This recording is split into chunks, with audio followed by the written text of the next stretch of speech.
Activities calculate करना है तो डेटर्स दिए हमें, bills receivable, creditors, outstanding expenses, bills payable, accrued income.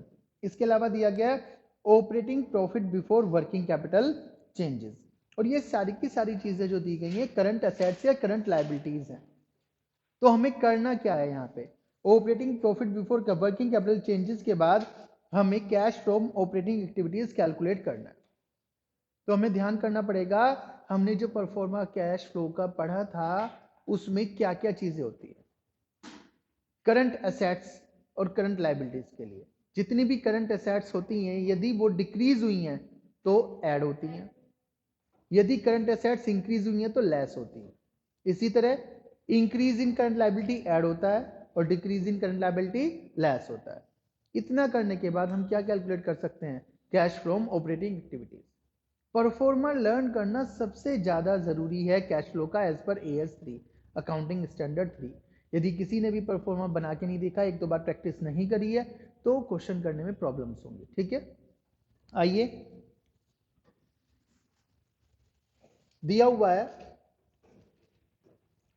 Operating profit before working capital changes.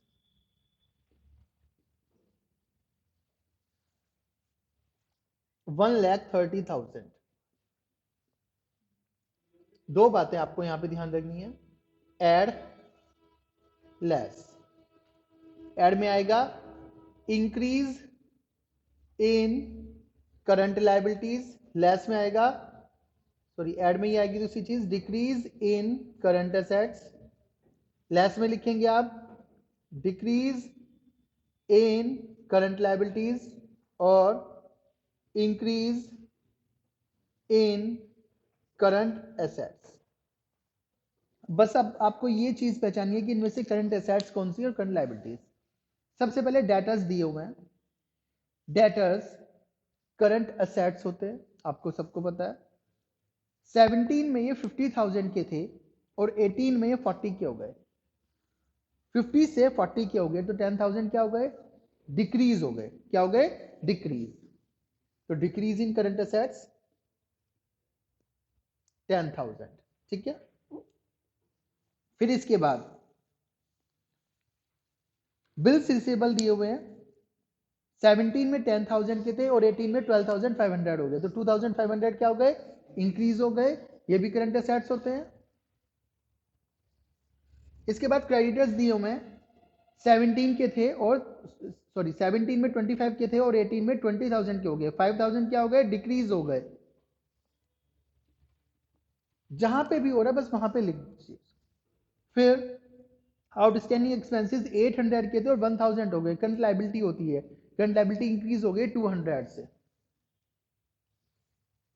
Bills payable current liability है 40 की थी 25 हो गए, 15,000 से डिक्रीज हो गए।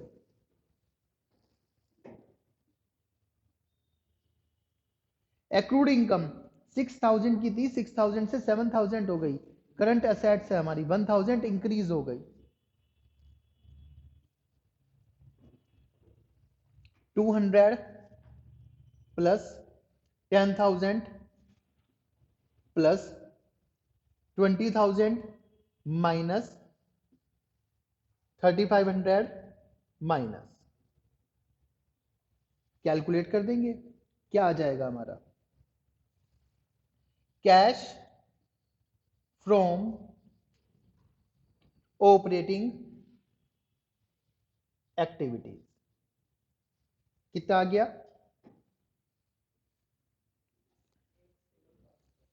1,16,700।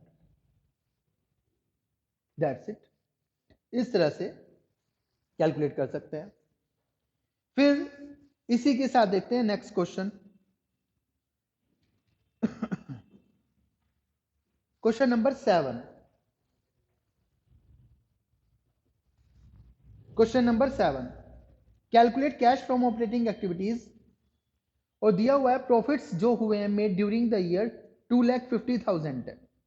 इसके बाद डेप्रिसिएशन दिया, अमोर्टाइजेशन दिया, loss on sale of machinery, profit on sale of land. Additional information में करंट एसेट्स करंट लायबिलिटीज दी है, आपको यहां पर कैलकुलेट करना है। देखिए सबसे ऊपर लिखते हैं आप cash flow from operating activities, फिर आप यहां पे लिखेंगे प्रॉफिट्स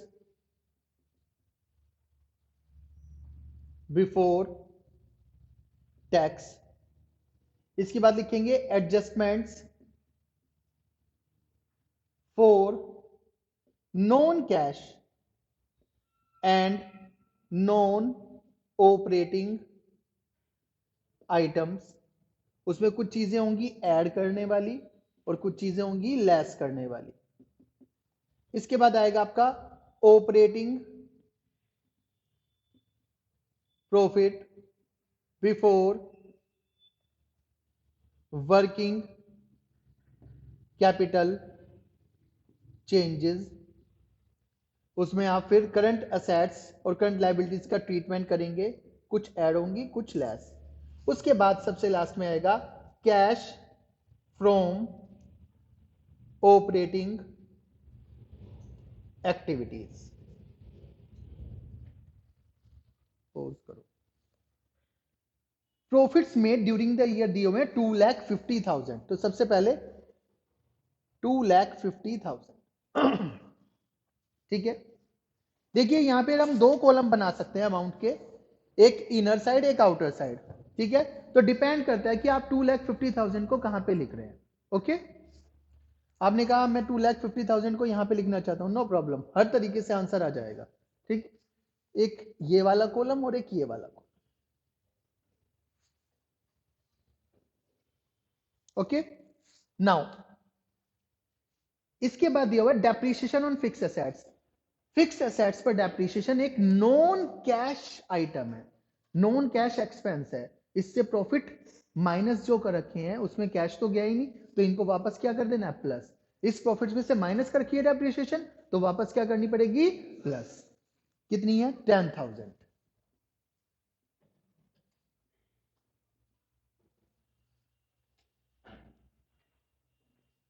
फिर amortisation of goodwill same, amortisation of goodwill भी सेम होगा।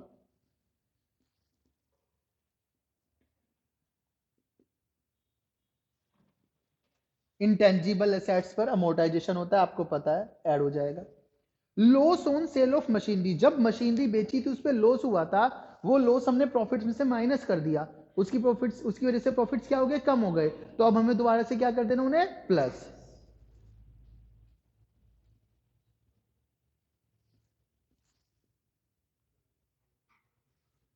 $7,000। नेक्स्ट चीज दी हुई है profit on sale of land, land बेची थी उस पर प्रॉफिट हुआ, उसकी वजह से प्रॉफिट ज्यादा हो रखा है, तो वापस क्या कर दो माइनस।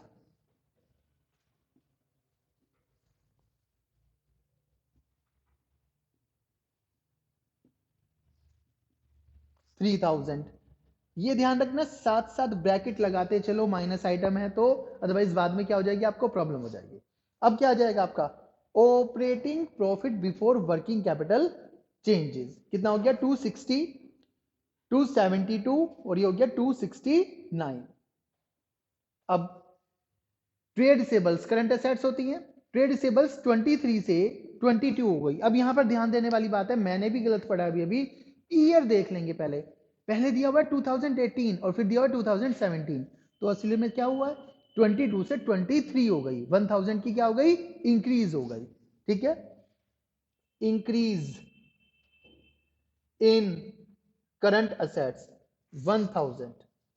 इसके बाद ट्रेड पेबल्स करंट लाइबिलिटी है, ट्रेड पेबल्स कितने हो गए 15 से 10 हो गए, कितने हो गए 15 से 10, 5,000 के क्या हो गए डिक्रीज हो गए, डिक्रीज इन करंट लाइबिलिटीज 5,000।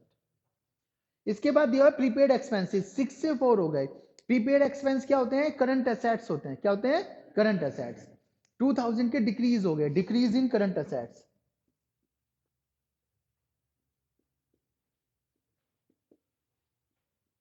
इसको कर दीजिए यहां पे, ये 2,000 किसके आ जाएंगे प्लस के, ऐड लिखा हुआ है आपने, और ये 1,000 किस चीज के आ जाएंगे माइनस के, 5000 भी किस चीज के आ जाएंगे, माइनस के।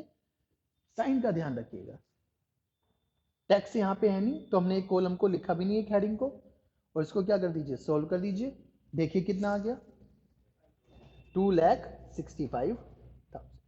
तो इस तरह से आप क्या कर लेंगे, cash flow from operating activities calculate कर लेंगे। ठीक है।